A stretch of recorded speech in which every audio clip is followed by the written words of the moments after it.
قاری محمد طیب قاسمی کے YouTube channel کو سبسکرائب کیجئے اور امن کے پیغام کو پھیلانے میں ہماری مدد کیجئے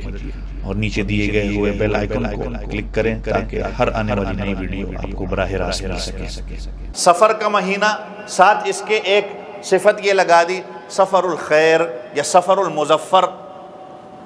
خیر کا مہینہ یا پھر کامیابی کا مہینہ۔ اسی طریقے سے شوال المکرم، رمضان کریم، رمضان المبارک، رجب المرجب، یہ صفتیں ہیں بزرگان دین نے ایسی لگائیں کہ دن کے ساتھ ہمارا ایمان بن جائے کہ دن کے ساتھ، مہینے کے ساتھ کوئی نحوست، کوئی بیماری، اس کا کوئی تعلق نہیں ہے۔ اب ایک آدمی ایک دفعہ کہنے لگا کہ یہ سفر کا مہینہ جو ہے یہ نحوست والا اس لیے ہے کہ حضور پاک صلی اللہ علیہ وسلم کو بخار اس مہینے کے اندر آیا۔ اب اس مہینے میں حضور پاک صلی اللہ علیہ وسلم کو بخار ہوتا ہے تو لہٰذا سفر کا مہینہ جو ہے وہ نحوست والا ہو گیا، یہ بے برکت خالی مہینہ ہے۔ تو پھر اس طرح اگر بات ہو تو پھر تو یوں بھی کہا جائے کہ نعوذ باللہ کہ پھر ربیع الاول کا مہینہ جس میں حضور پاک صلی اللہ علیہ وسلم پیدا تو ہوتے ہیں، آپ صلی اللہ علیہ وسلم کی وفات بھی تو ربیع الاول میں ہوئی نا، پھر ربیع الاول والا مہینہ بھی جو ہے وہ نحوست والا ہوا، نعوذ باللہ۔ اور یہاں تک نہیں، پھر بندہ کہے کہ نعوذ باللہ ثم نعوذ باللہ کہ حضور پاک صلی اللہ علیہ وسلم کو بخار آتا ہے مدینے کے اندر، تو پھر اگر آپ یہ کہو گے تو پھر آپ کہو گے کہ نعوذ باللہ مدینہ بھی پھر نحوست والا ہے، جس سے اس بندے کی بات میں سمجھ آئی کہ ہاں واقعی ابھی آپ نے بات صحیح کہی کہ پہلے میں یہی سمجھتا تھا کہ نحوست کا مہینہ ہے۔ کئی دفعہ لوگ پوچھتے ہیں کہ محرم کا مہینہ ہو گیا، شادی اگر کر لی، سفر کا مہینہ ہو گیا، شادی صرف طے کر لی یا کوئی کاروبار شروع کر دیا، تو کیا سفر کی وجہ سے یا محرم کی وجہ سے میری وہ شادی جو ہے وہ طلاق تو نہیں اس کے اندر ہو جائے گی، یا میرا کاروبار اس کے اندر جو ہے وہ اس کا نقصان تو نہیں ہوگا؟ اگر کسی کی شادی ذوالحجہ میں اگر ہوتی ہے، کسی کی شادی اگر رمضان کے مہینے میں ہوتی ہے، تو اگر وہ شادی نہ چل سکے تو کیا یہ بندہ کہہ سکے گا کہ رمضان کا مہینہ ہی نحوست والا تھا؟ وہ تو کبھی بھی نہیں کہہ سکے گا۔ لہٰذا اپنے عقائد بنائیں، یہ دن کے ساتھ، یہ مہینوں کے ساتھ،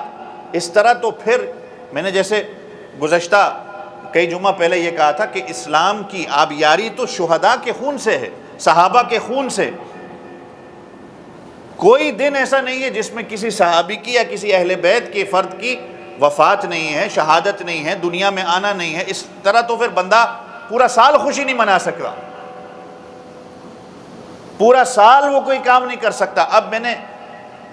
شاید آپ کو یاد ہوگا حضور پاک صلی اللہ علیہ وسلم کا نکاح ام المومنین حضرت صفیہ رضی اللہ عنہا سے جو ہوتا ہے، آپ صلی اللہ علیہ وسلم جنگ خیبر سے لوٹتے ہیں، راستے میں حضور پاک صلی اللہ علیہ وسلم نکاح فرماتے ہیں، ابھی مدینہ پہنچے نہیں ہیں، اور راستے میں ہی حضور پاک صلی اللہ علیہ وسلم ان کا جو ہے وہ اپنا ولیمہ بھی کرتے ہیں۔ اب نعوذ باللہ منہ میں خاک ہو بندہ یہ کہے کہ کیا حضور پاک صلی اللہ علیہ وسلم کو نکاح کی اتنی جلدی تھی؟ یہ تو عقائد ہمارے اب ایسے بن چکے ہیں نا کہ دیکھیں کہ خوشی کی ضرورت ہے، نکاح کی ضرورت ہے۔ اب دیکھیں جنگ سے حضور پاک صلی اللہ علیہ وسلم، جنگ خیبر ہے، جنگ سے آ رہے ہیں، وہاں کافر بھی مرے ہیں، اپنے صحابہ بھی شہید ہوتے ہیں، لیکن آپ صلی اللہ علیہ وسلم نکاح فرما رہے ہیں۔ جہاں بندے کو نکاح کی ضرورت ہے وہ نکاح کرے، جہاں اس کو کاروبار کرنے کی ضرورت ہے وہ کاروبار کرے۔ دن کے ساتھ، مہینے کے ساتھ اس کا کوئی تعلق نہیں ہوتا۔ یہ ہماری ایک جو ہے نا وہ سسٹم اب ایک بن چکا ہے۔ اب کسی کی وفات ہوتی ہے گھر کے اندر تو لہٰذا کیا کہا جاتا ہے کہ جی 6 مہینے شادی کو آگے کر دو۔ ہاں بھائی، پہلے تو وہ اس بیوی کا جو خاوند مرا ہے اس کے لیے عدت یا پورے خاندان والے عدت و شوق منا رہے ہیں؟ اسلامی تعلیمات یہ نہیں ہے۔ حضرت عثمان غنی رضی اللہ عنہ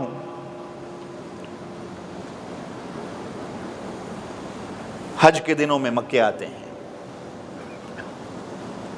اب حضرت عثمان غنی رضی اللہ عنہ 4 رکعت نماز پڑھتے ہیں، حالانکہ مسافر۔ اب لوگوں نے دیکھنا شروع کیا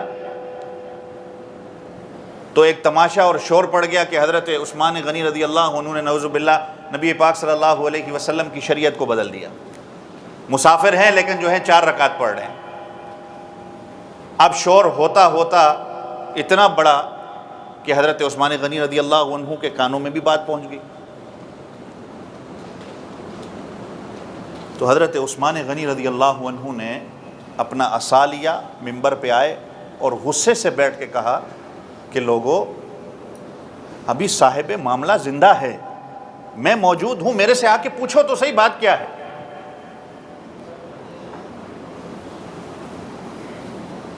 میں نے مکے میں شادی کر لی ہے،